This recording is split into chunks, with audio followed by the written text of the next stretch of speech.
గురుకుల పాఠశాలల పర్యటనలో భాగంగా మంత్రి సీతక్క నిర్మల్ జిల్లాలో పర్యటించారు. ఖానాపూర్ గవర్నమెంట్ ట్రైబల్ వెల్ఫేర్ ఆశ్రమ హైస్కూల్లో విద్యార్థులతో కలిసి భోజనం చేశారు మంత్రి సీతక్క. స్కూల్లో నెలకొన్న సమస్యలపై విద్యార్థులను అడిగి తెలుసుకున్నారు. ప్రతిరోజు వార్డెన్ ఇన్ఛార్జ్ ముందుగా భోజనం చేసి తర్వాత విద్యార్థులకు పెట్టాలని మంత్రి సీతక్క సూచించారు. మన ట్రైబల్ దీంట్లో వేరే ప్రార్థన పెట్టారు.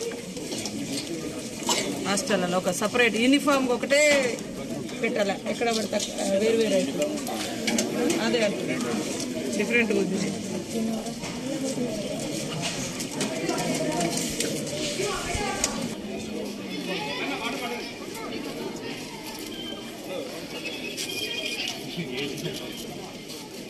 అందరం కూడా దీని మీద ముఖ్యమంత్రి గారు కూడా స్పెషల్గా కేర్ తీసుకొని ఈ ఛార్జెస్ కూడా ఇంత ఆర్థిక ఇబ్బందులు ఉన్నా కూడా డైట్ ఛార్జెస్ కానీ కాస్మెటిక్ ఛార్జెస్ కానీ 10-15 years బ్యాక్ ఉన్నటువంటిది మళ్ళీ అప్పుడెప్పుడో పెంచారు. ఇప్పుడు మళ్ళీ 7 ఏళ్ల తర్వాత ఇంకోటైతే 10 ఏళ్ల తర్వాత పెంచడం లేదు.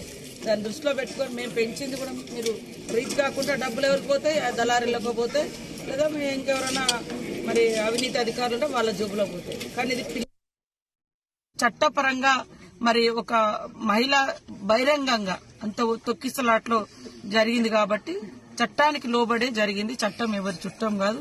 రేపు ఎవరైనా కూడా చట్టం ఆ రకంగానే ఉంటది. అందులో ఎవరం జోక్యం చేసుకోలేదు కాబట్టి ఆయన మీద మాకేం కక్ష లేదు. చట్టపరంగా మరి ఒక మహిళ బహిరంగంగా అంత తొక్కిసలాట్లో జరిగింది కాబట్టి చట్టానికి లోబడే జరిగింది. చట్టం ఎవరి చుట్టం కాదు.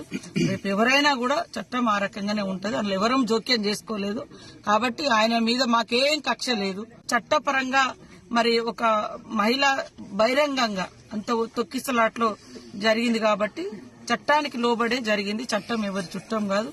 రేపు ఎవరైనా కూడా చట్టం ఆ రకంగానే ఉంటది. అందులో ఎవరం జోక్యం చేసుకోలేదు కాబట్టి ఆయన మీద మాకేం కక్ష లేదు. చట్టపరంగా మరి ఒక మహిళ బహిరంగంగా అంత తొక్కిసలాట్లో జరిగింది కాబట్టి చట్టానికి లోబడే జరిగింది.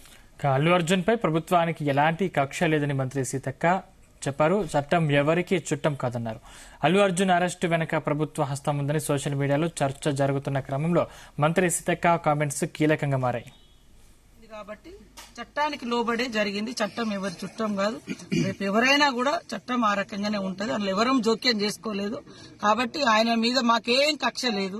చట్టపరంగా మరి ఒక మహిళ బహిరంగంగా అంత తొక్కిసలాట్లో జరిగింది కాబట్టి చట్టానికి లోబడే జరిగింది. చట్టం ఎవరి చుట్టం కాదు. రేపు ఎవరైనా కూడా చట్టం ఆ రకంగానే ఉంటది. అందులో ఎవరం జోక్యం చేసుకోలేదు.